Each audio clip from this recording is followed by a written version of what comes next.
ప్రభునందు ప్రియులు దేవుని పిల్లలైన మీ అందరికీ ప్రభు పేరిట వందనాలు తెలియజేసుకుంటున్నాను. పాట అనేది కేవలం పాడుకోటకు మాత్రమే కాకుండా పాట ఎదుటి వ్యక్తికి బోధ కలిగించాలి, ఎదుటి వ్యక్తి మనసును మార్చాలి. మొట్టమొదటిసారిగా జయశాలి గారు Bible open university India international ద్వారా ఎన్నో అద్భుతమైన ప్రసంగాలు తీసుకొస్తే ఆ ప్రసంగాలను పాట రూపంలో మార్చిన ఆయన డాక్టర్ జాన్సన్ విక్టర్ గారు. సంగీత సింహ అనే బిరుదుతో ఆయన ఈ క్రైస్తవ సంగీత ప్రపంచంలో ఒక ఉన్నతుడిగా ఎదిగి దేవుని పిలుపుని అందుకుని పరదేశికి వెళ్లిపోయి ఆయన వదిలిపెట్టిన ఆ పాటలను ఈ రోజు డాక్టర్ ప్రసన్న బాబు గారు ఆయన భుజస్కంధాల మీద వేసుకుని ఆ పాటలను మరింత ఉన్నతమైన స్థాయిలోనికి తీసుకువెళ్ళటం కొరకు మరి ఒక్క భాషలోనే ఈ పాటలు ఆగకూడదని భారతదేశంలో ఎన్నో భాషలు ఉన్నాయి. ఆ భాషల్లో అతి పెద్దగా ఎక్కువ మంది మాట్లాడుకునే భాషలు 6 భాషల్లోనికి ఈ రోజు ఈ పాటలను పాన్ ఇండియా లెవెల్లో తీసుకువెళ్లారు. కథ కాదు ఇది, నిజమే ఇది అని ఈ ఆల్బమ్ ఈ రోజు మరి భారతదేశ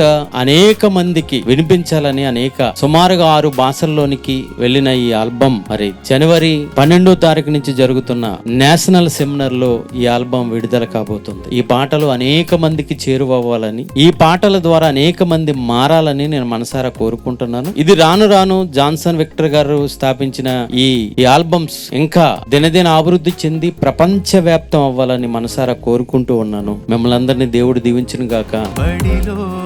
చెప్పని సృష్టికర్త పుస్తకం పరలోకము నుండి పంపబడినది, పరిశుద్ధాత్మ ప్రేరణతో వ్రాయబడినది.